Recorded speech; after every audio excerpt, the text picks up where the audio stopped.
ವಿಷಯಗಳನ್ನು ಪ್ರಕಟಣೆ ಗ್ರಂಥವನ್ನು ಧ್ಯಾನಿಸುತ್ತಿರುವ ನಾವು ಮತ್ತೊಮ್ಮೆ ನಿಮ್ಮ ಜೊತೆ ಈ ರೀತಿಯಾಗಿ ದೇವರ ವಾಕ್ಯವನ್ನು ಹಂಚಿಕೊಳ್ಳುವುದಕ್ಕೆ ಕೃಪೆ ತೋರಿಸಿರುವ ದೇವಾದಿದೇವರಿಗೆ ನನ್ನ ಒಂದು ಕೃತಜ್ಞತೆಗಳನ್ನು ವಂದನೆಗಳನ್ನು ನಾನು ಸಲ್ಲಿಸ್ತಾ ಇದ್ದೀನಿ. ಮತ್ತು ದೇವರ ಮಹಾಕೃಪೆಯಿಂದ ಮತ್ತು ಮೊದಲನೇ ಅಧ್ಯಾಯ ಪ್ರಕಟಣೆ ಗ್ರಂಥ ಮೊದಲನೇ ಅಧ್ಯಾಯದ ಅನೇಕ ವಿಷಯಗಳನ್ನು ಸುಮಾರು 5 ವಿಡಿಯೋಗಳಲ್ಲಿ ಅನೇಕ ವಿಷಯಗಳನ್ನು ನಾವು ತಿಳ್ಕೊಳ್ಳುವುದಕ್ಕೆ ದೇವರು ಸಹಾಯವನ್ನು ಮಾಡಿದ್ದಾರೆ. ಮತ್ತು ಇವತ್ತಿನಿಂದ ಮತ್ತು ಈ ಸೆಷನ್ನಲ್ಲಿ ಪ್ರತ್ಯೇಕವಾಗಿ ಹೇಳಬೇಕಂದ್ರೆ 2ನೇ ಅಧ್ಯಾಯದಿಂದ ನಮ್ಮ ಒಂದು ಈ ಧ್ಯಾನವು ಪ್ರಾರಂಭವಾಗುತ್ತೆ. ನಾನು ನಿಮಗೆ ಮೊದಲನೇದಾಗಿ ತಿಳಿಸಿದ ಹಾಗೆ 2-3 ಅಧ್ಯಾಯಗಳು ಮತ್ತು 7 ಸಭೆಗಳ ಬಗ್ಗೆ ಈ 2-3 ಅಧ್ಯಾಯಗಳು ಬರೆಯಲ್ಪಟ್ಟ ಹಾಗೆ ನಾವು ಕಾಣ್ತೀವಿ. ಸೊ ನಿಮಗೆ ಈ ಪ್ರಕಟಣೆ ಗ್ರಂಥದ ಓವರ್ವ್ಯೂವನ್ನು ಹೇಳ್ತಾ ಮೊದಲನೇ ಅಧ್ಯಾಯ 19ನೇ ವಚನದಲ್ಲಿ ಒಂದು 3 ಮಾತುಗಳನ್ನು ನಾವು ಕಾಣಬಹುದು. ಏನು ಅಂದರೆ ಅಲ್ಲಿ ಯೇಸು ಸ್ವಾಮಿಯವರು ಯೋಹಾನನಿಗೆ ಈ ಮಾತು ಹೇಳ್ತಾ ಇದ್ದಾರೆ. ಏನು ಅಂತ, ನೀನು ಕಂಡವುಗಳನ್ನು, ಈಗ ನಡೆಯುತ್ತಿರುವುದುಗಳನ್ನು, ಮುಂದೆ ಆಗಬೇಕಾಗಿರುವುದುಗಳನ್ನು ಬರೆ ಅಂತ ಹೇಳಿದ ಹಾಗೆ ನಾವು ಆ ವಚನದಲ್ಲಿ ಕಾಣಬಹುದು. ಸೊ ಮೊದಲನೇ ಅಧ್ಯಾಯದಲ್ಲಿ ಯೋಹಾನನು ಕಂಡಿದ್ದನ್ನೆಲ್ಲ ಬರೆದ ಹಾಗೆ ನಾವು ಗಮನಿಸಬಹುದು. 2-3 ಅಧ್ಯಾಯಗಳು ಸಭೆಗಳಲ್ಲಿ ನಡೆಯುವ ವಿಷಯಗಳ ಬಗ್ಗೆ ದೇವರು ಯೋಹಾನನಿಗೆ ತೋರಿಸಿ ಬರೆಸಿದ ಹಾಗೆ ನಾವು ಗಮನಿಸಬಹುದು. ಹಾಗೆ 4ನೇ ಅಧ್ಯಾಯದಿಂದ 22 ಅಧ್ಯಾಯಗಳವರೆಗೆ ಮುಂದೆ ನಡೆಯಬೇಕಾಗಿರುವ ವಿಷಯಗಳನ್ನು ತೋರಿಸಿ ಬರೆಸಿದ ಹಾಗೆ ನಾವು ಗಮನಿಸಬಹುದು. ಸೊ ಈಗ ನಮ್ಮ ಈ ಒಂದು ಜರ್ನಿ, ಸೊ ಈ ಪ್ರಕಟಣೆ ಗ್ರಂಥದ ಧ್ಯಾನ, ಈ ಪುಸ್ತಕವನ್ನು ಧ್ಯಾನ ಮಾಡ್ತಿರುವ ಈ ಜರ್ನಿಯಲ್ಲಿ ಈಗ ನಾವು 2ನೇ ಅಧ್ಯಾಯದಲ್ಲಿ ಬರೆಯಲ್ಪಟ್ಟಿರುವ ಮೊದಲನೇ ಸಭೆಯ ಬಗ್ಗೆ ಕೆಲವು ವಿಷಯಗಳನ್ನು ಧ್ಯಾನ ಮಾಡುವುದಕ್ಕೆ ಪ್ರಯತ್ನ ಮಾಡೋಣ. ಸೊ ನಾನು ಮುಂಚೆ ನಿಮಗೆ ತಿಳಿಸಿದ ಹಾಗೆ ಈ 2-3 ಅಧ್ಯಾಯಗಳಲ್ಲಿ 7 ಸಭೆಗಳ ಬಗ್ಗೆ ಮತ್ತು ಕರ್ತನು ಯೋಹಾನನಿಗೆ ತೋರಿಸಿ ಬರೆಸಿದ ಹಾಗೆ ನಾವು ಗಮನಿಸಬಹುದು. ಈ 7 ಸಭೆಗಳಲ್ಲಿ ಮತ್ತು ಒಂದೊಂದು ಸಭೆ ಬಗ್ಗೆ 7 ವಿಷಯಗಳನ್ನು ಆ ವಚನಗಳಲ್ಲಿ ನಾವು ಗಮನಿಸಬಹುದು. ಹಾಗೆ ನೋಡುವುದಾದರೆ 2ನೇ ಅಧ್ಯಾಯ ಮೊದಲನೇ ಸಭೆಯಾದ ಎಫೆಸ್ ಸಭೆಯ ಬಗ್ಗೆ ಮತ್ತು ಅಲ್ಲಿ ಮೊದಲು 7 ವಚನಗಳಲ್ಲಿ ಆ ಸಭೆಯ ಕುರಿತಾದ ವಿಷಯಗಳನ್ನು ಮತ್ತು ಯೇಸು ಸ್ವಾಮಿಯವರು ಯಾರಿಗೆ, ಯೋಹಾನನಿಗೆ ತೋರಿಸಿ ಬರೆಸಿದ ಹಾಗೆ ನಾವು ಗಮನಿಸ್ಬೋದು. ಸೊ ಈ 7 ವಚನಗಳಲ್ಲಿ ನಾವು ಗಮನಿಸೋದಾದರೆ ಈ ಎಫೆಸ್ ಪಟ್ಟಣದ ಆ ಸಭೆಯ ಬಗ್ಗೆ 7 ವಿಷಯಗಳನ್ನು ನಾವು ಕಾಣಬಹುದು. ಏನು ಆ 7 ವಿಷಯಗಳನ್ನು ಅನ್ನುವುದು ನಾವು ಗಮನಿಸೋದಾದರೆ, ಮೊದಲನೇದು ಪ್ರತ್ಯಕ್ಷತೆ. ಆ ಸಭೆಗೆ ಯೇಸು ಸ್ವಾಮಿಯವರು ಹೇಗೆ ಪ್ರತ್ಯಕ್ಷಪಡಿಸಿಕೊಂಡರು ಅನ್ನುವುದು ಮೊದಲನೇದು. 2ನೇದು ಪ್ರಶಂಸೆ. ಆ ಸಭೆಯ ಕುರಿತಾದ ಮೆಚ್ಚುಗೆ ಏನು ಇತ್ತು ಅನ್ನುವ ವಿಷಯಗಳನ್ನು ನಾವು ಕಾಣಬಹುದು. 3ನೇದು ತಪ್ಪು, ಇಲ್ಲ ಆ ಸಭೆಯಲ್ಲಿ ನಡೆಯುವ ತಪ್ಪುಗಳನ್ನು ತೋರಿಸಿದ ಹಾಗೆ ನಾವು ಗಮನಿಸಬಹುದು. 4ನೇ ವಿಷಯ, ಆ ಸಭೆ ತಿದ್ದಿಕೊಳ್ಳಬೇಕಾಗಿರುವ ವಿಷಯಗಳು ಏನು ಅನ್ನೋದು 4ನೇದಾಗಿ ನಾವು ಗಮನಿಸಬಹುದು. 5ನೇ ವಿಷಯವಾಗಿ ಗಮನಿಸೋದಾದರೆ, ತಿದ್ದುಕೊಳ್ಳದೇ ಇದ್ದರೆ ಯಾವ ಶಿಕ್ಷೆ ಬರುತ್ತೆ ಅನ್ನುವುದು ಶಿಕ್ಷೆಯನ್ನು ನಾವು ಗಮನಿಸಬಹುದು. 6ನೇದಾಗಿ ಸಲಹೆ, ಆ ಸಭೆಯ ಬಗ್ಗೆ ಮತ್ತು ಕೆಲವು ಸಲಹೆಗಳನ್ನು ದೇವರು ಕೊಟ್ಟ ಹಾಗೆ ನಾವು ಗಮನಿಸಬಹುದು. 7ನೇದಾಗಿ ಆ ಸಭೆಯ ಬಹುಮಾನ, ಅದ್ಭುತವಾದ ಬಹುಮಾನ ಎಂಥದ್ದು ಅನ್ನುವುದು ನಾವು ನೋಡ್ಬೋದು. ಸೊ ಈ 7 ವಿಷಯಗಳು ಪ್ರತಿಯೊಂದು ಸಭೆಗೂ ಕೂಡ ಈ 7 ವಿಷಯಗಳು ಆ ಸಭೆಯ ಬಗ್ಗೆ ನಾವು ಕಾಣಬಹುದು. ಸೊ ಈ 7 ವಿಷಯಗಳನ್ನು ನಾವು ಡಿಟೇಲ್ಡ್ ಆಗಿ ಧ್ಯಾನ ಮಾಡುವುದಾದರೆ ಆ ಸಭೆಯ ಬಗ್ಗೆ ಕುರಿತಾದ ಅನೇಕ ವಿಷಯಗಳನ್ನು ನಾವು ಮತ್ತೆ ಅರ್ಥ ಮಾಡಿಕೊಳ್ಳುವುದಕ್ಕೆ ಸಹಾಯ ಆಗುತ್ತೆ. ಸೊ ಆ ರೀತಿಯಾಗಿ ಈ 7 ಸಭೆಗಳಿಗೆ ಕೂಡ ದೇವರು ಮತ್ತೆ ಒಂದು ಮಾತು ಹೇಳ್ತಾ ಇದ್ದಾರೆ. ಏನಂತ ಅಂದರೆ, ಕಿವಿಯುಳ್ಳವನು ಮತ್ತೆ 2ನೇ ಅಧ್ಯಾಯ 7ನೇ ವಚನದಲ್ಲಿ ನಾವು ಗಮನಿಸೋದಾದರೆ, ದೇವರಾತ್ಮನು ಸಭೆಗಳಿಗೆ ಹೇಳುವುದನ್ನು ಕಿವಿಯುಳ್ಳವನು ಕೇಳಲಿ ಅನ್ನುವ ಮಾತು ಮತ್ತೆ ಕ್ಲಿಯರ್ ಆಗಿ ಪ್ರತಿಯೊಂದು ಸಭೆಗೂ ಕೂಡ ಈ ಮಾತನ್ನು ನಾವು ಗಮನಿಸ್ಬೋದು. ನಾವು ನೋಡುವುದಾದರೆ ಹಳೆಯ ಒಡಂಬಡಿಕೆಯ ಕಾಲದಲ್ಲಿ ದೇವರ ಸ್ವರವನ್ನು ಕೇಳಿದ ಜನರು, ಅಂದರೆ ದೇವರ ಸ್ವರ ಕೇಳಿಸ್ತಿತ್ತು. ಹೊಸ ಒಡಂಬಡಿಕೆಯ ಕಾಲದಲ್ಲಿ ಯೇಸು ಕ್ರಿಸ್ತನ ಕರ್ತನ ಸ್ವರವು ಕೇಳಿಸ್ತಾ ಇತ್ತು. ನಂತರ ಸಭೆಯ ಕಾಲದಲ್ಲಿ ದೇವರಾತ್ಮ ಸ್ವರವನ್ನು ಕೇಳುವುದು ನಾವು ಕಾಣಬಹುದು.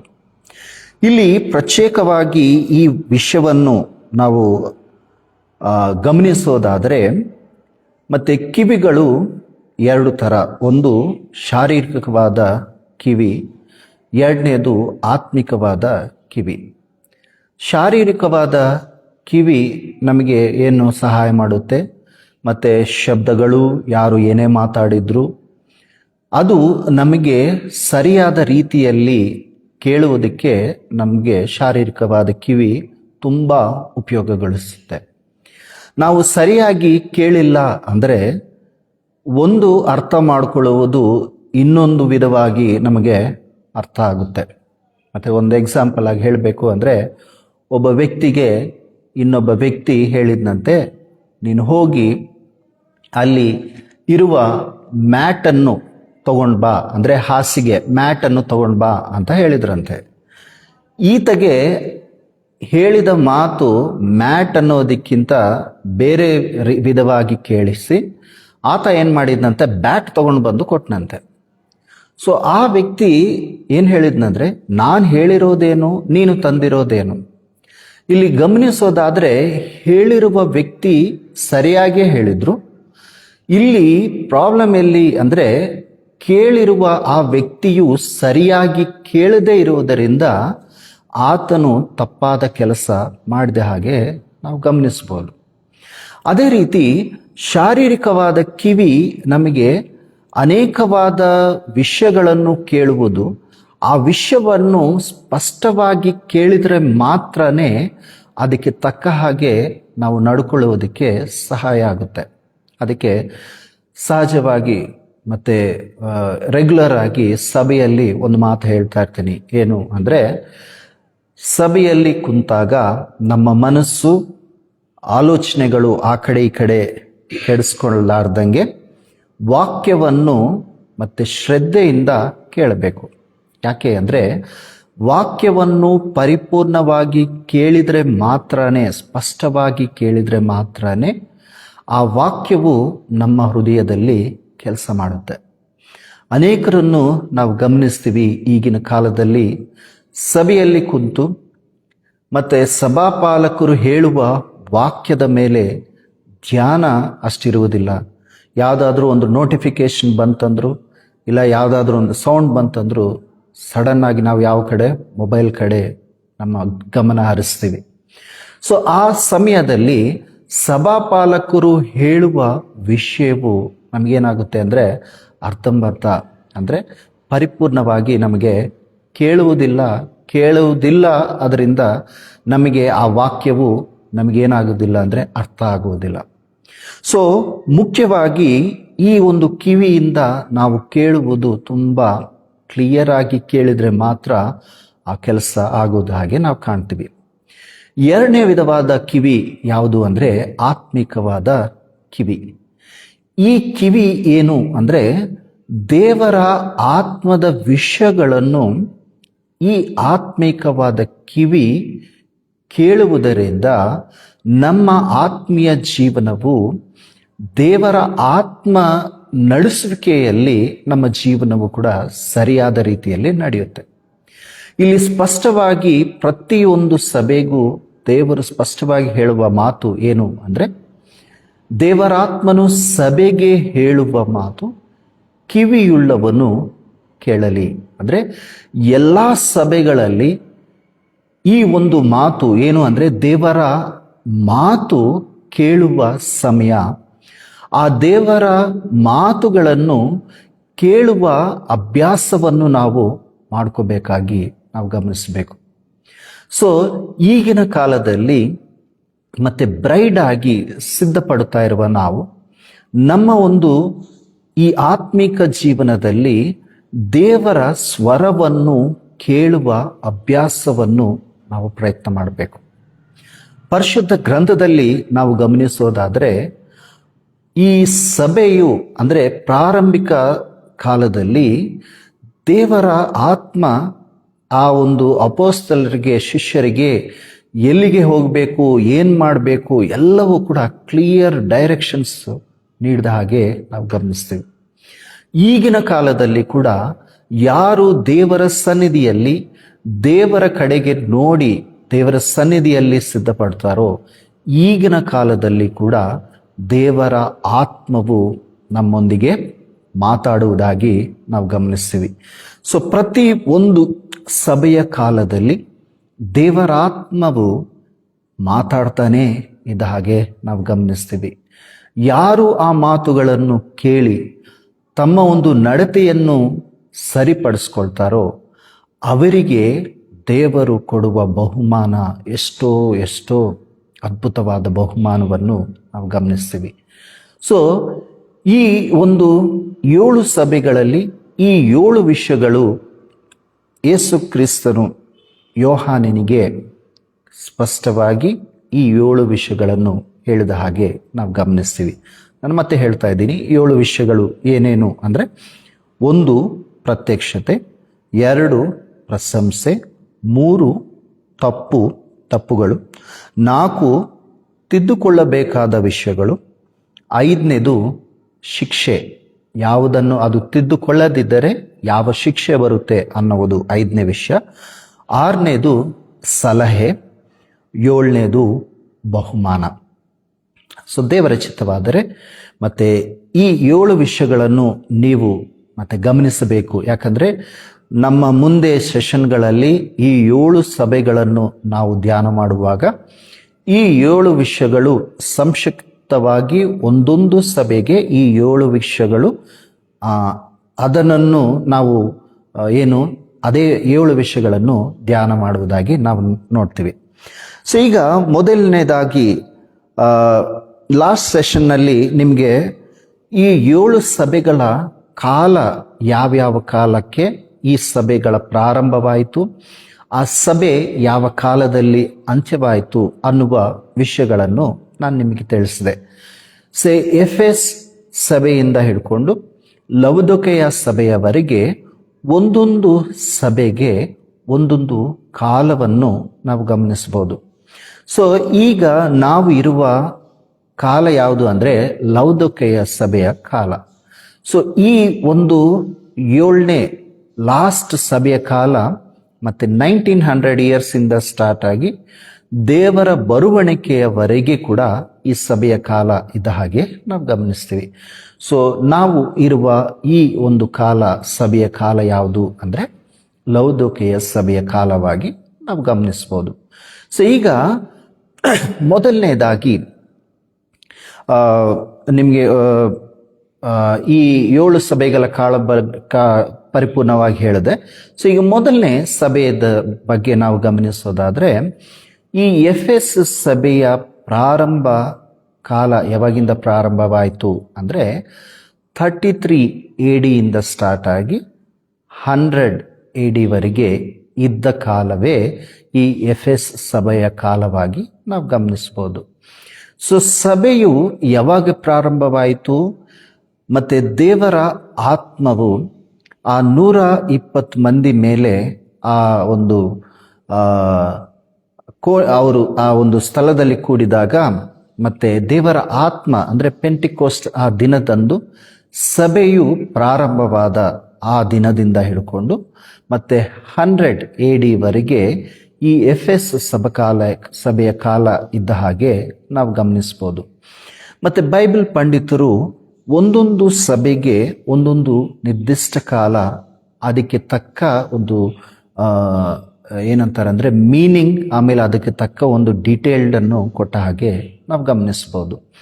ಯಾಕೆ 100 ADಗೆ ಈ ಸಭೆ ಮುಗೀತು ಅನ್ನೋದಾದರೆ 100 ADಗೆ ಮತ್ತು ಯೋಹಾನನ ಮರಣವು, ಆ ಮರಣದ ಆ ಒಂದು ಕಾಲದವರೆಗೆ ಈ ಸಭೆಯ ಕಾಲ ಇದ್ದ ಹಾಗೆ ಬೈಬಲ್ ಪಂಡಿತರು ಅದನ್ನು ವಿಭಿಸಿದ ಹಾಗೆ ನಾವು ಕಾಣ್ತೀವಿ. ಸೊ 33 AD ಇಂದ ಹಿಡ್ಕೊಂಡು 100 AD ವರೆಗೆ ಇದ್ದ ಕಾಲ ಈ ಎಫೆಸ್ ಪಟ್ಟಣದ ಇಲ್ಲ ಸಭೆಯ ಕಾಲವಾಗಿ ನಾವು ಗಮನಿಸ್ಬೋದು.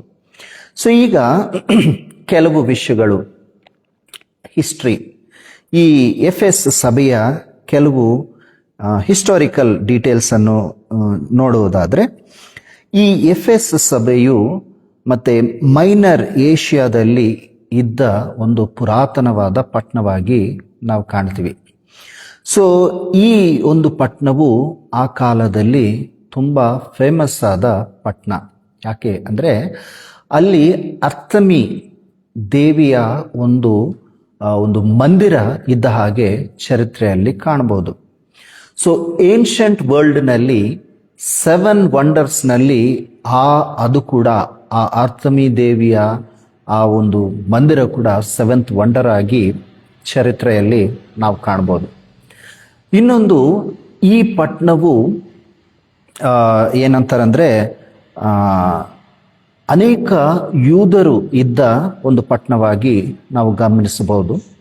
ಈ ಪಟ್ಟಣದ ಸಭೆಯನ್ನು ಪ್ರಾರಂಭಿಸಿದವರು ಮತ್ತು ಪೌಲನಾಗಿ ನಾವು ಗಮನಿಸ್ಬೋದು. ವಾಕ್ಯದಲ್ಲಿ ನಾವು ನೋಡುವುದಾದರೆ, ಮತ್ತು ಅಪೊಸ್ತಲರ ಕೃತ್ಯಗಳು 18ನೇ ಅಧ್ಯಾಯ 18ರಿಂದ 21 ವಚನಗಳು, ಹಾಗೆ 19ನೇ ಅಧ್ಯಾಯ 17ನೇ ವಚನವನ್ನು ನಾವು ಗಮನಿಸೋದಾದರೆ, ಈ ಸಭೆಯು ಪ್ರಾರಂಭಿಸಿದವರು ಇಲ್ಲ ಕಟ್ಟಿದವರು ಯಾರು ಅಂದರೆ ಮತ್ತೆ ಪೌಲನಾಗಿ ನಾವು ಗಮನಿಸ್ತೀವಿ. ಅದಕ್ಕೆ ಆತನು ಮತ್ತು ಸೆರೆಯಿಂದ ಎಫೆಸ್ ಪಟ್ಟಣಕ್ಕೆ ಆ ಪತ್ರಿಕೆಯನ್ನು ಬರೆದ ಹಾಗೆ ನಾವು ಗಮನಿಸ್ತೀವಿ. ತುಂಬ ಆತ್ಮಿಕವಾದ ವಿಷಯಗಳು ಆ ಪತ್ರಿಕೆಯಲ್ಲಿ ಗಮನಿಸ್ಬೋದು. ಹಾಗೆ ಆ ಒಂದು ಪಟ್ಟಣದಲ್ಲಿ ಅಕುಲ್ಲ, ಪ್ರಿಸ್ಕಿಲ್ಲ ಎನ್ನುವ ಶಿಷ್ಯರನ್ನು ಕೂಡ ಆ ಒಂದು ಸಭೆಯಲ್ಲಿ ಇಟ್ಟ ಹಾಗೆ ನಾವು ಗಮನಿಸ್ಬೋದು. ಹಾಗೆ ಇನ್ನೊಂದು ವಿಷಯ ಏನು ಅಂದರೆ, ಹಿಸ್ಟಾರಿಕಲ್ ಆಗಿ ನಾವು ಗಮನಿಸೋದಾದರೆ, ಅಲ್ಲಿ ರೋಮನ್ ಆ ಪ್ರಭುತ್ವವು ಏನು ಮಾಡಿತ್ತು ಅಂದರೆ, ಯಾರಿಗೆ ಶಿಕ್ಷೆ ಆಗಬೇಕು ಅಂದರೆ ಅವರನ್ನು ಏನು ಮಾಡ್ತಿದ್ರು ಅಂದರೆ, ಅಲ್ಲಿ ಒಂದು ಸ್ಥಳದಲ್ಲಿ ಕರ್ಕೊಂಡು ಬಂದು ಎಲ್ಲರೂ ಕೂಡ ಅಂದರೆ ಒಂದು ಸ್ಟೇಡಿಯಂ ಥರ ಇರ್ತಿತ್ತು. ಆ ಮಧ್ಯದಲ್ಲಿ ಮತ್ತೆ ಯಾರಿಗೆ ಶಿಕ್ಷೆ ಆಗಬೇಕೋ ಅವರನ್ನಿಟ್ಟು ಸಿಂಹಗಳನ್ನು ಬಿಟ್ಟು ಅವರು ಕಚ್ಚಿ ಅವರನ್ನು ಇದು ಮಾಡುವುದು. ಅಂದರೆ ಅಷ್ಟು ವಿಪರೀತವಾದ ಒಂದು ಏನಂತಾರಂದರೆ ಸ್ಥಳವಾಗಿ ನಾವು ಗಮನಿಸಬಹುದು, ಅಂದರೆ ಆ ಹಿಸ್ಟಾರಿಕಲ್ ಆಗಿ. ಇನ್ನೊಂದು ವಿಷಯವಾಗಿ ನೋಡುವುದಾದರೆ, ಮತ್ತು ಬಿಷಪ್ ಇಗ್ನೇಸಿಯಸ್ ಅವರು ಹೇಳಿದ ಮಾತು ಏನು ಅಂದರೆ, ಈ ಒಂದು ಪಟ್ಟಣವು ಹತಸಾಕ್ಷಿಗಳ ಹೆದ್ದಾರಿ ಅಂತ ಹೇಳಿದರು. ಅಂದರೆ ಅನೇಕ ಮಂದಿ ಹತಸಾಕ್ಷಿಗಳನ್ನು ಎಫೆಸ್ ಪಟ್ಟಣದಲ್ಲಿ ಅವರು ಹತಸಾಕ್ಷಿಗಳಾಗಿ, ಅಂದರೆ ದೇವರ ಸ್ವಾರ್ಥಿಯನ್ನು, ಕರ್ತನ ಸ್ವಾರ್ಥಿಯನ್ನು ಸಾರುವುದಕ್ಕೆ ಅವರಿಗೆ ಮರಣ ಶಿಕ್ಷೆಯನ್ನು ಆ ಕಾಲದಲ್ಲಿ ಇದ್ದ ಚಕ್ರವರ್ತಿ ಕೊಟ್ಟ ಹಾಗೆ ನಾವು ಗಮನಿಸ್ಬೋದು. ಸೊ ಈ ಒಂದು ಪಟ್ಟಣಕ್ಕೆ ತುಂಬ ಹಿಸ್ಟರಿ ಇದ್ದ ಹಾಗೆ ನಾವು ಗಮನಿಸ್ಬೋದು. ಸೊ ಈ ಪಟ್ಟಣದವರಿಗೆ ಮತ್ತು ಮೊದಲನೇ ಸಭೆಯಾದ ಈ ಪಟ್ಟಣ ಎಫೆಸ್ ಪಟ್ಟಣಕ್ಕೆ ಮತ್ತು ಯೋಹಾನನಿಗೆ ದೇವರು 7 ವಿಷಯಗಳನ್ನು ತಿಳಿಸಿದ ಹಾಗೆ ನಾವು ಗಮನಿಸ್ತೀವಿ. ಮೊದಲನೇದು ಪ್ರತ್ಯಕ್ಷತೆ. ಸೊ ಯಾವ ರೀತಿಯಾಗಿ ದೇವರು ಯೇಸು ಕ್ರಿಸ್ತನು ಈ ಒಂದು ಸಭೆಗೆ ಪ್ರತ್ಯಕ್ಷನಾದನು ಅನ್ನುವ ವಿಷಯಗಳನ್ನು ನಾವು ಗಮನಿಸೋದಾದರೆ, 2ನೇ ಅಧ್ಯಾಯ ಪ್ರಕಟಣೆ ಗ್ರಂಥ 2ನೇ ಅಧ್ಯಾಯ 1ನೇ ವಚನ. 7 ನಕ್ಷತ್ರಗಳನ್ನು ಬಲಗೈಯಲ್ಲಿ ಹಿಡಿದುಕೊಂಡು 7 ಚಿನ್ನದ ದೀಪಸ್ತಂಭಗಳ ಮಧ್ಯದಲ್ಲಿ ತಿರುಗಾಡುವಾತನು ಹೇಳುವುದೇನೆಂದರೆ ಅನ್ನುವ ಮಾತು ನಾವು ಗಮನಿಸ್ತೀವಿ. ಸೊ ಮೊದಲನೇದಾಗಿ ಪ್ರತ್ಯಕ್ಷತೆ. ಸೊ ಈ ಸಭೆಗೆ ಯಾವ ರೀತಿಯಾಗಿ ಯೇಸು ಸ್ವಾಮಿ ಅವರು ಪ್ರತ್ಯಕ್ಷಪಡಿಸಿಕೊಂಡ್ರು ನಾವು ಗಮನಿಸೋದಾದರೆ, ಒಂದೊಂದು ಸಭೆಗೆ ಆ ಸಭೆಯ ಆತ್ಮಿಕ ಸ್ಥಿತಿಯ ಪ್ರಕಾರ ಯೇಸು ಕ್ರಿಸ್ತನು ಆ ಸಭೆಗೆ ಆ ರೀತಿಯಾಗಿ ತನ್ನ ಒಂದು ಪ್ರತ್ಯಕ್ಷತೆಯನ್ನು ತೋರಿಸಿದ ಹಾಗೆ ನಾವು ಗಮನಿಸ್ಬೋದು. ಸೊ 7 ಸಭೆಗಳಿಗೆ 7 ವಿಧವಾದ ಪ್ರತ್ಯಕ್ಷತೆಯನ್ನು ನಾವು ಗಮನಿಸ್ಬೋದು.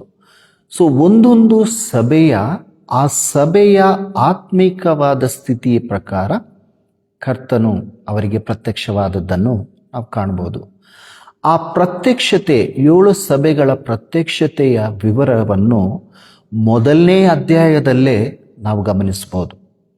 ಸೊ ಇಲ್ಲಿ ನೋಡುವುದಾದರೆ ಯಾವ ರೀತಿಯಾಗಿ ಮತ್ತು ಎಫೆಸ್ ಈ ಸಭೆಗೆ ಕರ್ತನು ಪ್ರತ್ಯಕ್ಷಪಡಿಸ್ಕೊಂಡ್ರು ಅನ್ನೋದು ನಾವು ನೋಡುವುದಾದರೆ, 7 ನಕ್ಷತ್ರಗಳನ್ನು ಬಲಗೈಯಲ್ಲಿ ಹಿಡಿದುಕೊಂಡು 7 ಚಿನ್ನದ ದೀಪಸ್ತಂಭಗಳ ಮಧ್ಯದಲ್ಲಿ ತಿರುಗಾಡುವವನಾಗಿ ಪ್ರತ್ಯಕ್ಷಪಡಿಸಿಕೊಂಡ ಹಾಗೆ ನಾವು ಗಮನಿಸ್ತೀವಿ. ಸೊ 7 ನಕ್ಷತ್ರಗಳ ಬಗ್ಗೆ ನಾವು ಗಮನಿಸೋದಾದರೆ, 1ನೇ ಅಧ್ಯಾಯದಲ್ಲೇ 7 ನಕ್ಷತ್ರಗಳ ಬಗ್ಗೆ ವಿವರವನ್ನು ನಾವು ಕಾಣ್ಬೋದು. 1ನೇ ಅಧ್ಯಾಯ ಮತ್ತು 20ನೇ ವಚನದಲ್ಲಿ ನಾವು ನೋಡುವುದಾದರೆ,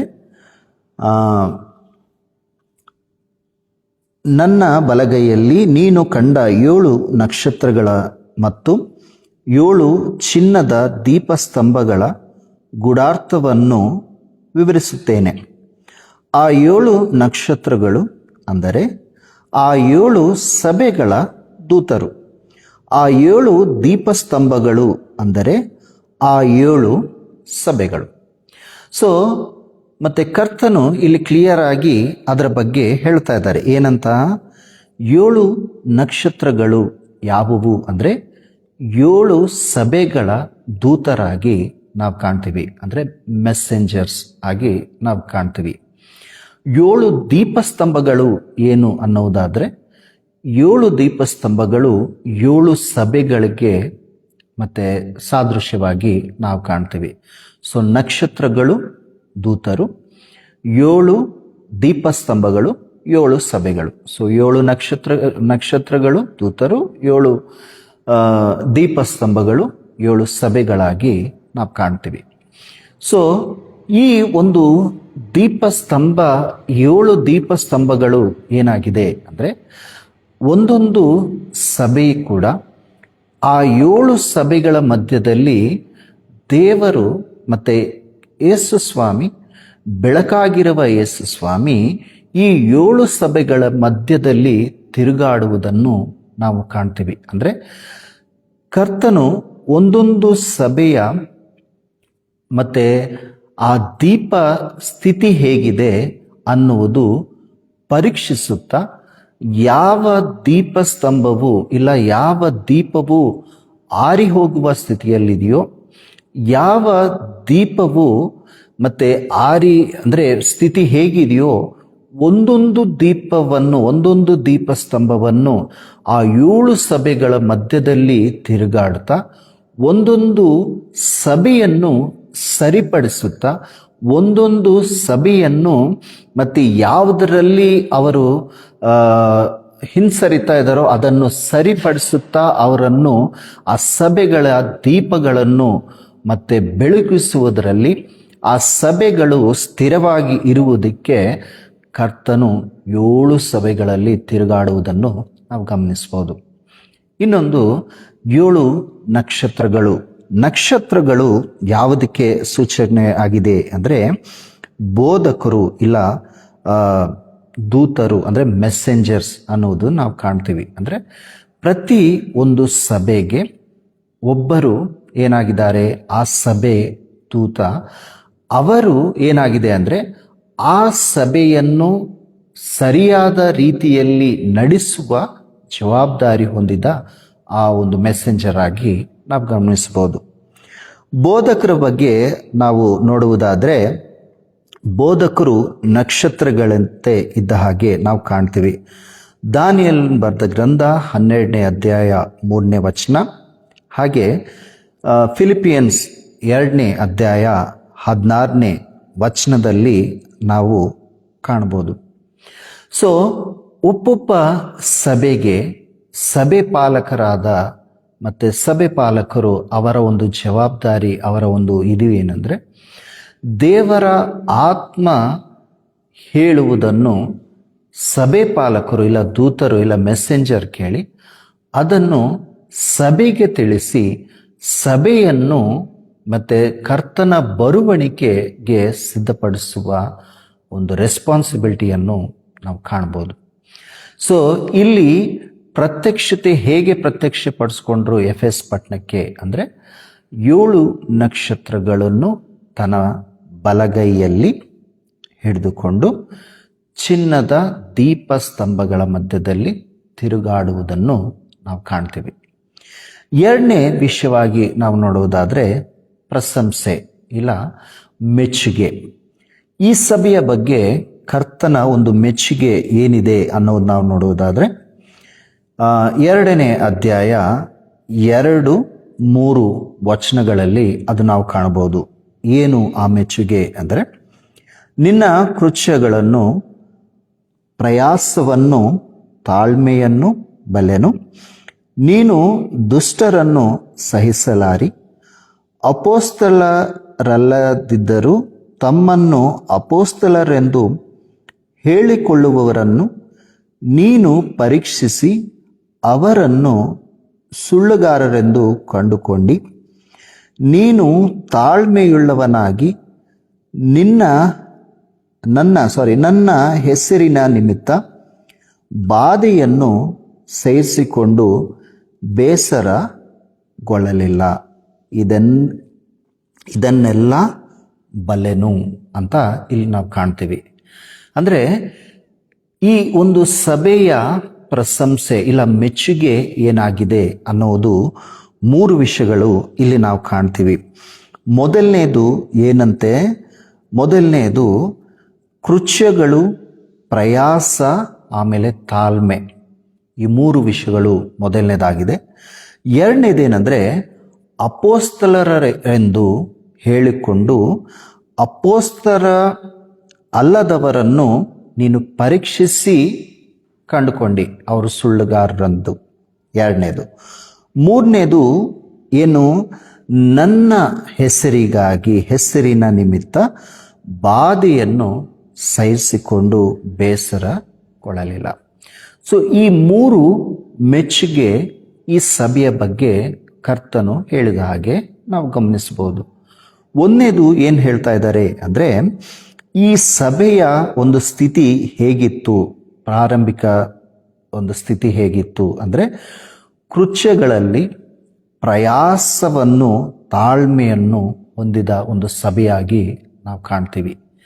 ಈ ಆರಂಭಿಕವಾದ ಸಭೆ ಮತ್ತು ಯೇಸು ಕ್ರಿಸ್ತನ ಒಂದು ಪುನರುತ್ಥಾನವಾದ ಮೇಲೆ ಶಿಷ್ಯರು ದೇವರಾತ್ಮದಿಂದ ತುಂಬಿಸಲ್ಪಟ್ಟು ಶಿಷ್ಯರು ಅನೇಕ ಒಂದು ಸ್ಥಳಗಳಿಗೆ ಹೋಗಿ ಸುವಾರ್ತೆಯನ್ನು ಸಾರಿದರು. ಎಂಥ ಒಂದು ಬಲವಾದ ಒಂದು ಸುವಾರ್ತೆ ಎಂದರೆ ತುಂಬ ತಾಳ್ಮೆಯಿಂದ, ಸಹನೆಯಿಂದ, ಪ್ರಯಾಸದಿಂದ ಈ ಒಂದು ಕೆಲಸವನ್ನು ಮಾಡಿದ ಹಾಗೆ ಅಂದರೆ ಯೇಸು ಕ್ರಿಸ್ತನೇ ತನ್ನ ಒಂದು ಮೆಚ್ಚುಗೆಯನ್ನು ಈ ಸಭೆಯ ಬಗ್ಗೆ ಹೇಳ್ತಾ ಇದ್ದಾರೆ. ನಿಜವಾಗ್ಲೂ ಪ್ರಿಯರೇ, ಆರಂಭಿಕ ಆ ಒಂದು ಸಭೆಯ ಸ್ಥಿತಿ ಹೇಗಿತ್ತು ಅಂತ ನಾವು ಗಮನಿಸೋದಾದರೆ ಮತ್ತು ಇವರಿಗೆ ವಿರುದ್ಧವಾಗಿ ಒಂದು ರೋಮ ಪ್ರಭುತ್ವ, ಎರಡನೇದು ಯೂದರು, ಇಬ್ಬರು ಕೂಡ ತುಂಬ ಏನು ಮಾಡ್ತಾ ಇದ್ರು ಅಂದರೆ ತುಂಬ ಕಷ್ಟ ಕೊಟ್ಟ ಹಾಗೆ ನಾವು ಗಮನಿಸ್ತೀವಿ. ಮತ್ತು ವಾಕ್ಯದಲ್ಲಿ ನಾವು ಗಮನಿಸೋದಾದರೆ ಪೌಲನೇ ಏನು ಮಾಡ್ತಾ ಇದ್ದಾನೆ ಅಂದರೆ ಒಂದೊಂದು ಸ್ಥಳಕ್ಕೆ ಹೋಗಿ ಯಾರು ಕರ್ತನನ್ನು ನಂಬ್ತಾರೋ ಇಲ್ಲ ಯಾರು ಕ್ರೈಸ್ತವರಿದ್ದಾರೋ ಅವರಿಗೆ ಈತನೇ ಹೋಗಿ ಅನೇಕ ಶಿಕ್ಷೆಗಳು, ಮರಣ, ಆಮೇಲೆ ಅವರಿಗೆ ಶ್ರಮ ಕೊಟ್ಟ ಹಾಗೆ ನಾವು ಗ್ರಂಥದಲ್ಲೇ ನಾವು ಕಾಣ್ಬೋದು. ಸೊ ಯೂದರ ಒಂದು ಉದ್ದೇಶ ಏನಿತ್ತು ಅಂದರೆ ಈ ಒಂದು ಬೇರೆ ಒಂದು ನಂಬಿಕೆ, ಈ ಬೇರೆ ಒಂದು ಜನರು ಅದರಿಗೆ ಆ ಒಂದು ನಂಬಿಕೆಯಲ್ಲಿ ಹೋಗಬಾರದು. ಸೊ ಅವರ ಒಂದು ಆಲೋಚನೆ ಏನಿತ್ತಂದರೆ ಈ ಒಂದು ಸಭೆಯು, ಈ ಒಂದು ಗುಂಪು ಇಲ್ಲ ಜನರು ಬೆಳೀಲಾರ್ದಂಗೆ ಈ ಒಂದು ಶ್ರಮೆ ಕೊಟ್ಟರೆ, ಈ ಒಂದು ಕಷ್ಟ ಕೊಟ್ಟರೆ ಅನೇಕರಿಗೆ ಆ್ಯಕ್ಚುಲಿ ಆ ಕಾಲದಲ್ಲಿ ಹೇಗಿತ್ತು ಅಂದರೆ ಯಾರು ನಂಬ್ತಾ ಇದ್ರೋ ಎಲ್ಲರೂ ನೋಡುವ ಹಾಗೆ ಅವರನ್ನು ಮಧ್ಯದಲ್ಲಿ ಇರಿಸಿ ಎಲ್ಲರಿಗೆ ಒಂದು ಭಯ ಉಂಟಾಗುವುದಂತೆ ಅವ್ರನ್ನ ಸಾಯಿಸ್ತಿದ್ರು, ಕಲ್ಲಿಂದ ಹೊಡೆದು ಸಾಯಿಸ್ತಾ ಇದ್ರು. ನಾವು ಸ್ಟೀಫನ್ ವಿಷಯದಲ್ಲಿ ನಾವು ಗಮನಿಸ್ಬೋದು. ಹಾಗೆ ಅನೇಕರು ಹತಸಾಕ್ಷಿಗಳನ್ನು ನಾವು ಕಾಣ್ಬೋದು. ಅವರ ಒಂದು ಉದ್ದೇಶ ಏನುತ್ತಂದರೆ ಶ್ರಮೆಗಳು ಕೊಟ್ಟಾಗ ಇಲ್ಲ ಅವರಿಗೆ ಕಷ್ಟಗಳು ಕೊಟ್ಟಾಗ ಅವರು ಆ ನಂಬಿಕೆಯನ್ನು ಬಿಟ್ಬಿಡ್ತಾರೆ. ಅವರು ಆ ವಿಶ್ವಾಸ ಏನಾಗುತ್ತೆ ಅದು ಬಿಟ್ಬಿಡ್ತಾರೆ ಅನ್ನುವ ಆಲೋಚನೆ ಅವರಿಗಿತ್ತು. ಆದರೆ ದೇವರ ಆತ್ಮ ಎಂಥ ಒಂದು ಬಲವಾದ ಅವರಿಗೆ ಒಂದು ಸಹನೆಯನ್ನು ಕೊಟ್ಟು ಎಂಥ ಬಲವಾದ ಒಂದು ಸಿದ್ಧತೆ ಆಮೇಲೆ ಅವರ ಜೊತೆ ಇತ್ತು ಅನ್ನೋದು ನಾವು ನೋಡುವುದಾದರೆ ಅಂಥ ಒಂದು ಸ್ಥಿತಿಯಲ್ಲಿ ಕೂಡ ಅವರು ಸ್ಥಿರವಾಗಿರುವುದಕ್ಕೆ ದೇವರ ಆತ್ಮ ಸಹಾಯ ಮಾಡಿದಾಗೆ ನಾವು ಗಮನಿಸ್ತೀವಿ. ಅದಕ್ಕೆ ಕರ್ತನು ಈ ಒಂದು ಮೆಚ್ಚುಗೆ ಹೇಳ್ತಾ ಇದ್ದಾರೆ ಏನಂತ, ನೀನು ಮಾಡಿದ ಕೃತ್ಯಗಳನ್ನು ನಾನು ಬಲ್ಲೆನು, ಆಮೇಲೆ ನಿನ್ನ ಸಹನೆಯನ್ನು ನಾನು ಬಲ್ಲೆನು, ನೀನು ಹೇಗೆ ಪ್ರಯಾಸ ಪಟ್ಟಿದ್ದನ್ನು ನಾನು ಬಲ್ಲೆನು ಅಂತ. ಸೊ ಈಗಿನ ಕಾಲದಲ್ಲಿ ಕೂಡ ಈ ಒಂದು ವಿಷಯ ನಮಗೊಂದು ಸೂಚಿಸೋದು ಏನು ಅಂದರೆ ದೇವರು ಕರ್ತನು ಪ್ರತಿಯೊಂದು ಸಭೆಯಲ್ಲಿ ನಡೆಯುವ ಕೃತ್ಯಗಳನ್ನು ಅವರು ಪರೀಕ್ಷಿಸುತ್ತಾನೇ ಇರ್ತಾರೆ. ಯಾವ ಸಭೆ ಹೇಗಿದೆ, ಯಾವ ಸಭೆಯಲ್ಲಿ ಸಿದ್ಧತೆ ಇಲ್ಲ, ಯಾವ ಸಭೆಯಲ್ಲಿ ಪರಿಸ್ಥಿತಿಗಳು ಹೇಗಿದೆ, ಆ ಸಭೆಯಲ್ಲಿ ಇರುವ ಸ್ಥಿತಿಗಳೇನಿದೆ ಎಲ್ಲವೂ ಕೂಡ ಕರ್ತನು ಪರೀಕ್ಷಿಸುವುದಾಗಿ ನಾವು ಇದರಿಂದ ನಾವು ಗಮನಿಸ್ಬೋದು. ಅದಕ್ಕೆ ಒಳ್ಳೆಯ ಮಾತಿರುತ್ತೆ ಏನಂದರೆ ಹೃದಯ ಅಂತರಂಗದಲ್ಲಿ ಇರುವುದನ್ನು ಪರೀಕ್ಷಿಸುವವನು ನಮ್ಮ ದೇವರಾಗಿದ್ದಾರೆ. ಸೊ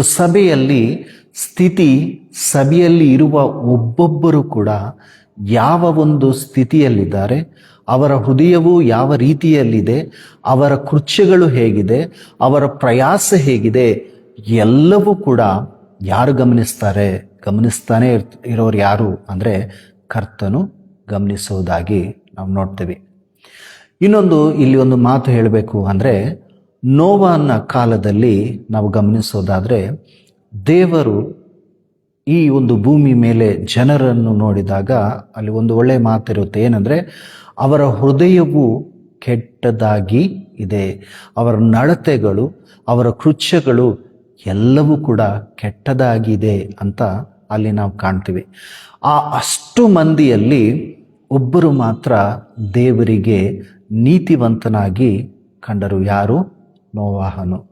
ನಿಜವಾಗ್ಲೂ ಪ್ರೇರೆ, ನಾವು ನಮ್ಮ ಒಂದು ಜೀವನ ನಾವು ಹೇಗೆ ನಡೆಸಿದ್ರು, ನಮ್ಮ ಹೇಗೆ ಇದ್ದರೂ ಎಲ್ಲವೂ ಕೂಡ ಏನಾಗುತ್ತೆ ಅಂದರೆ ಎಲ್ಲವೂ ಕೂಡ ತೀರ್ಪುಗೊಳಗಾಗುತ್ತೆ ಅನ್ನುವುದು ನಾವು ಗಮನಿಸಬೇಕಾಗಿ ನಾವು ನೋಡ್ತೀವಿ. ಪ್ರಸಂಗಿ ಗ್ರಂಥದಲ್ಲಿ ಸ್ಪಷ್ಟವಾಗಿ ಬರೆಯಲ್ಪಟ್ಟಿರುತ್ತೆ ಏನು ಅಂದರೆ ನೀನು ಹೇಗಾದರೂ ಇರು, ನೀನು ಎಲ್ಲ ಓಕೆ, ಬಟ್ ಎಲ್ಲ ನೀನು ಮಾಡುವುದೆಲ್ಲದಕ್ಕೂ ಕೂಡ ತೀರ್ಪು ಇದ್ದೇ ಇದೆ. ಆ ತೀರ್ಪು ಎಷ್ಟು ಭಯಂಕರ ಅನ್ನುವುದು ಈ ಪ್ರಕಟಣೆ ಗ್ರಂಥದಲ್ಲಿ ನಾವು ಗಮನಿಸಬೇಕು. ಯಾರು ದೇವರು ಕೊಟ್ಟ ಸಮಯದಲ್ಲಿ ತಮ್ಮನ್ನು ತಾವು ಸರಿಪಡಿಸಿಕೊಳ್ಳದೆ ತಮ್ಮ ನಡತೆಯನ್ನು, ತಮ್ಮ ಕೃತ್ಯಗಳನ್ನು, ತಾವು ಮಾಡುವುದನ್ನು ಯಾರು ಸರಿಪಡಿಸಿಕೊಳ್ಳದೆ ಅವರಿಗಿಷ್ಟವಾದ ಜೀವನ ಮಾಡ್ತಾ ಅವರು ಯಾರು ಕೆಲವರು ನಾವು ನೋಡ್ತೀವಿ, ಯಾರು ಏನು ಅನ್ಕೊಂಡಿದ್ರು ನನ್ನ ಜೀವನ ನನಗೇನು ಅನಿಸುತ್ತೆ ನಾನು ಮಾಡ್ತೀನಿ ಅನ್ನೋರು ಅನೇಕರು ನಾವು ನೋಡ್ತೀವಿ. ಆದರೆ ಅವರೆಲ್ಲರಿಗೂ ಕೂಡ ಒಂದು ಮಾತು ಏನು ಅಂದರೆ, ನೀನು ಯಾವ ಕೃತ್ಯಗಳು ಮಾಡಿದ್ರು, ನೀನು ಏನೇ ಮಾಡಿದ್ರು ಎಲ್ಲದಕ್ಕೂ ಕೂಡ ಒಂದು ದಿನ ತೀರ್ಪು ಇದ್ದೇ ಇದೆ. ಅದನ್ನು ಯಾರು ಕೂಡ ತಪ್ಪಿಸ್ಕೊಳ್ಳೋದಕ್ಕೆ ಸಾಧ್ಯ ಇಲ್ಲ. ಸೊ ಈ ಸಭೆಯ ಪರಿಸ್ಥಿತಿ ಮೆಚ್ಚುಗೆ ಕರ್ತನು ಎಂಥ ಒಳ್ಳೆ ಮಾತು ಹೇಳ್ತಾರೆ ಅಂದರೆ, ನಿನ್ನ ಕೃತ್ಯಗಳು ನಾನು ಬಲ್ಲೆನು, ನೀನು ಹೇಗಿದೆಯಾ, ಯಾವ ಒಂದು ಪ್ರಯಾಸ ಪಟ್ಟಿದೆಯಾ, ಯಾವ ಒಂದು ಈ ಕಷ್ಟ ಸ್ಥಿತಿಯಲ್ಲಿ, ಇಂಥ ಒಂದು ಶ್ರಮೆಗಳಲ್ಲಿ ನಿನ್ನ ಒಂದು ತಾಳ್ಮೆಯನ್ನು ನೀನು ಕಾಪಾಡಿಕೊಂಡಿದೆಯಾ ಅನ್ನುವುದು ಕರ್ತನೇ ಮೆಚ್ಚುಗೆ ಕೊಟ್ಟ ಹಾಗೆ ನಾವು ಕಾಣ್ತೀವಿ. ನಿಜವಾಗ್ಲೂ ಪ್ರಿಯರೇ, ತಾಳ್ಮೆ ಅನ್ನೋದು ತುಂಬ ತುಂಬ ಇಂಪಾರ್ಟೆಂಟ್ ಈಗಿನ ಕಾಲದಲ್ಲಿ. ಮತ್ತು ಏನಂತಾರಂದರೆ, ತಾಳ್ಮೆ ಇರಲಾರ್ದವರನ್ನೇ ನಾವು ಕಾಣ್ತೀವಿ. ಸ್ವಲ್ಪ ಕೂಡ ಪೇಷನ್ಸ್ ಇಲ್ಲ. ಯಾರಾದರೂ ಒಂದು ಮಾತು ಹೇಳಿದ ತಕ್ಷಣ ರಿಯಾಕ್ಟ್ ಆಗೋದನ್ನೇ ನಾವು ಗಮನಿಸ್ತೀವಿ ಹೊರತು ಅದು ಯಾಕೆ ಹೇಳಿದ್ರು ಏನು ಅನ್ನುವುದು ಆಲೋಚನೆ ಕೂಡ ಮಾಡಲಾರ್ದ ಒಂದು ಸ್ಥಿತಿಯಲ್ಲಿ ನಾವು ಗಮನಿಸ್ತೀವಿ. ಸಭೆಗಳಲ್ಲಿ ಕೂಡ ಇದೇ ಒಂದು ಪರಿಸ್ಥಿತಿ. ಸಭೆ ಪಾಲಕರು ಆ ಒಂದು ವಾಕ್ಯದಲ್ಲಿ ಯಾವುದಾದ್ರೂ ಒಂದು ಮಾತು, ದೇವರ ಆ ಸಮಯದಲ್ಲಿ ಆತ್ಮವು ಏನು ಕೊಟ್ಟೋ ಅದು ಆ ಬೋಧನೆಯಲ್ಲಿ ಮಾಡ್ತಾ ಇರ್ತಾರೆ. ಅದರಲ್ಲಿ ಅನೇಕರು ಈ ಮಾತು ನನಗೋಸ್ಕರನೇ ಇವ್ರು ಹೇಳಿದ್ರು, ಇಲ್ಲ ಅದನ್ನು ತಪ್ಪಾಗಿ ಅರ್ಥ ಮಾಡಿಕೊಂಡು ಸಭೆಯನ್ನು ಬಿಟ್ಟವರು ಅನೇಕರನ್ನು ನಾವು ನೋಡ್ತೇವೆ. ಇಲ್ಲ ಸಭೆಗೆ ಸರಿಯಾಗಿ ಬರಲಾರ್ದವರ ಅನೇಕರನ್ನು ನಾವು ನೋಡ್ತೇವೆ. ಆದರೆ ದೇವರು ಆತ್ಮ ಹೇಳುವುದು ಏನು, ಇಲ್ಲ ದೇವರು ಹೇಳೋ ಮಾತು ಏನು ಅಂದರೆ, ಆ ಒಂದು ಸಭೆ ಪಾಲಕರಿಂದ ದೇವರು ನಿನ್ನ ಜೊತೆ ಮಾತಾಡ್ತಾ ಇದ್ದಾರೆ. ಏನು ಆ ಮಾತುಗಳು ಅಂದರೆ, ನೀನು ನಿನ್ನ ಕೃತ್ಯಗಳನ್ನು, ನಿನ್ನ ನಡವಳಿಕೆಯನ್ನು ನೀನು ಸರಿಪಡಿಸ್ಕೊಂಡ್ರೆ ಕರ್ತನ ಬರುವಣಿಕೆ ತುಂಬ ಹತ್ರ ಇದೆ. ಆ ಬರುವಣಿಕೆಯಲ್ಲಿ ದೇವರು ನಿನ್ನನ್ನು ನನ್ನನ್ನು ನೋಡುವುದೇನು ಅಂದರೆ, ನಮ್ಮ ಕೃತ್ಯಗಳು, ನಮ್ಮ ಹೃದಯದ ಒಂದು ಸ್ಥಿತಿ ಹೇಗಿತ್ತು, ನಮ್ಮ ಯಾವ ಒಂದು ಹೃದಯದಿಂದ ಇದ್ವಿ ಸಭೆಯಲ್ಲಿ, ನಮ್ಮ ಸ್ಥಿತಿ ಹೇಗಿದೆ, ಎಲ್ಲವೂ ಆತಗೆ ಸೊ ಅದನ್ನು ನೋಡಿ ದೇವರು ತನ್ನ ಬರುವಣಿಕೆಯಲ್ಲಿ ನಮ್ಮನ್ನು ಏನು ಮಾಡ್ತಾರೆ ಅಂದರೆ ತಗೊಂಡು ಹೋಗ್ತಾರೆ. ಸೊ ಇಲ್ಲಿ ಮೊದಲನೇ ಮತ್ತು 3 ಮೆಚ್ಚುಗೆಯಲ್ಲಿ, 3 ಪ್ರಶಂಸೆಯಲ್ಲಿ ಮೊದಲನೇ ಮೆಚ್ಚುಗೆ ಏನಿತ್ತು, ಈ ಒಂದು ಮಾತು. ಎರಡನೇ ಮೆಚ್ಚುಗೆ ಏನು ಅನ್ನೋದು ನಾವು ನೋಡುವುದಾದರೆ, ನೀನು ದುಷ್ಟರನ್ನು ಸಹಿಸಲಾರಿ, ಅಪೋಸ್ತಲರಲ್ಲದಿದ್ದರೂ ತಮ್ಮನ್ನು ಅಪೋಸ್ತಲರೆಂದು ಹೇಳಿಕೊಳ್ಳುವವರನ್ನು ನೀನು ಪರೀಕ್ಷಿಸಿ ಅವರನ್ನು ಸುಳ್ಳುಗಾರರೆಂದು ಕಂಡುಕೊಂಡಿ. ಸೊ ಇದು ತುಂಬ ಇಂಪಾರ್ಟೆಂಟ್ ಆದ ಒಂದು ಪಾಯಿಂಟ್. ಯಾಕೆ ಅಂದರೆ, ಈ ಎಫೆಸ್ ಸಭೆ ಅವರಿಗೆ ಕರ್ತನ ಮೆಚ್ಚುಗೆ ಏನಿತ್ತು ಅಂದರೆ, ದುಷ್ಟರನ್ನು ಅವರು ಸಹಿಸಿಕೊಂಡಿಲ್ಲ, ಒಂದನೇದು. ಎರಡನೇದಂದರೆ, ಅಪೋಸ್ತಲರು ಅಲ್ಲದಿದ್ದರೂ ತಾವು ಅಪೋಸ್ತಲರೆಂದು ಹೇಳಿದವರನ್ನು ಅವರು ಪರೀಕ್ಷಿಸಿ ಅವರು ಸುಳ್ಳುಗಾರನಂತ ಕಂಡುಕೊಂಡರು. So that is very very ಈ ಕಾಲದಲ್ಲಿ ತುಂಬ ಇಂಪಾರ್ಟೆಂಟ್ ಆದ ಒಂದು ವಿಷಯವಾಗಿ ನಾವು ಗಮನಿಸ್ತೀವಿ. ಈಗಿನ ಕಾಲದಲ್ಲಿ ಅನೇಕ ಬೋಧಕರು, ನನ್ನ ತಿಳಿದ ಮಟ್ಟಿಗೆ 24 hours ಚಾನಲ್ಸ್, ಕ್ರಿಶ್ಚಿಯನ್ ಚಾನಲ್ಸ್, ಅನೇಕವಾದ ಚಾನಲ್ಸ್ ನಾವು ನೋಡ್ತೀವಿ. ಯೂಟ್ಯೂಬ್ಗಳಾಗಲಿ, ಫೇಸ್ಬುಕ್ಗಳಲ್ಲಾಗಲಿ, ರೀಲ್ಸ್, ಎಲ್ಲ ಸೋಷಲ್ ಮೀಡಿಯಾನಲ್ಲಿ ನಾವು ಗಮನಿಸೋದಾದರೆ ಅನೇಕ ವಿಧವಾದ ಬೋಧನೆಗಳನ್ನು ನಾವು ಕೇಳ್ತಾ ಇರ್ತೀವಿ. ಅನೇಕವಾದ ಬೋಧನೆಗಳು, ಬೋಧಕರು ಒಬ್ಬೊಬ್ಬರು ಒಂದೊಂದು ರೀತಿಯ ಒಂದು ಬೋಧನೆಗಳನ್ನು ನಾವು ಗಮನಿಸ್ತೀವಿ. ಸೊ ಈಗಿನ ಕಾಲದಲ್ಲಿ ತುಂಬ ಇಂಪಾರ್ಟೆಂಟ್ ಆಗ್ತದ್ದು ಏನು ಅಂದರೆ, ತಾವು ಆ ಕಾಲದಲ್ಲಿ ಅವರು ಅಪೋಸ್ತಲರು ಅಲ್ಲದಿದ್ದರೂ ತಾವು ಅಪೋಸ್ತಲರೆಂದು ಹೇಳಿಕೊಂಡು ಅನೇಕರು ಆ ಕಾಲದಲ್ಲಿ ಮತ್ತೆ ಇದ್ದ ಹಾಗೆ ನಾವು ವಾಕ್ಯದಲ್ಲಿ ನಾವು ಗಮನಿಸ್ಬೋದು. ಸೊ ಅಂಥವರನ್ನು ಈ ಸಭೆಯವರು ಏನು ಮಾಡಿದ್ರು ಅಂದರೆ ಪರೀಕ್ಷಿಸಿದರು. ಪರೀಕ್ಷಿಸಿದಾಗ ಅವರು ಸುಳ್ಳುಗಾರರು ಅಂತ ತಿಳ್ಕೊಂಡು ಅವರನ್ನು ಏನು ಮಾಡಿದ್ರು, ಸುಳ್ಳುಗಾರರಂತೂ ಕಂಡುಕೊಂಡು ನೀನು ಕಂಡುಕೊಂಡಿ, ಅಂದರೆ ಅವರು ಈ ಸುಳ್ಳು ಬೋಧನೆಯನ್ನು ಅಪೋಸ್ತಲರ ಬೋಧನೆ ಅಲ್ಲದ ಒಂದು ಬೋಧನೆ ಮಾಡ್ತಾ ಇದ್ದಾರೆ ಅಂತ ಪರೀಕ್ಷಿಸಿ ಕಂಡುಕೊಂಡ ಹಾಗೆ ನಾವು ಗಮನಿಸ್ತೀವಿ. ಸೊ ಈಗಿನ ಕಾಲದಲ್ಲಿ ಕೂಡ ನಾವು ಬೋಧನೆಯನ್ನು ಪರೀಕ್ಷಿಸಬೇಕಾಗಿ ನಾನು ಹೇಳ್ತಾ ಇದ್ದೀನಿ, ಗಮನಿಸಬೇಕು. ಯಾಕೆ ಅಂದರೆ ಯಾವ ಬೋಧನೆ ಪರಿಶುದ್ಧ ಗ್ರಂಥಕ್ಕೆ ವಿರುದ್ಧವಾಗಿ ಇರುತ್ತೋ ಆ ಬೋಧನೆ ಸರಿಯಾದ ಬೋಧನೆ ಅಲ್ಲ. ದೇವರು ನಮಗೆ ಈ ಪರಿಶುದ್ಧ ಗ್ರಂಥವನ್ನು ಕೊಟ್ಟಿರುವ ಉದ್ದೇಶ ಏನು ಅಂದರೆ, ಈ ಗ್ರಂಥವನ್ನು ಓದಬೇಕು, ಈ ಗ್ರಂಥವನ್ನು ಧ್ಯಾನ ಮಾಡಬೇಕು, ಈ ಗ್ರಂಥದಲ್ಲಿ ಇರುವ ವಿಷಯಗಳ ಪ್ರಕಾರ ನಡೆಯಬೇಕು. ಸೊ ನಾವು ಈ ಗ್ರಂಥವನ್ನು ಎಷ್ಟು ಓದ್ತೀವೋ, ಈ ಗ್ರಂಥವನ್ನು ಎಷ್ಟು ಧ್ಯಾನ ಮಾಡೋದಕ್ಕೆ ಪ್ರಯತ್ನ ಮಾಡ್ತೀವೋ, ಆಗ ಇತರ ಬೋಧನೆ ಅಂದರೆ ಈ ಗ್ರಂಥಕ್ಕೆ ವಿರುದ್ಧವಾದ ಯಾವ ಬೋಧನೆ ಇದೆಯೋ ಅದನ್ನು ನಾವು ಕಂಡುಕೊಳ್ಳೋದಕ್ಕೆ ಸಾಧ್ಯವಾಗುತ್ತೆ. ಅನೇಕರು ನಾವು ಈ ಕಾಲದಲ್ಲಿ ಗಮನಿಸೋದಾದರೆ ಪರಿಶುದ್ಧ ಗ್ರಂಥವನ್ನು ಓದುವರು ತುಂಬ ಕಡಿಮೆ ಆಗಿಬಿಟ್ಟಿದ್ದಾರೆ.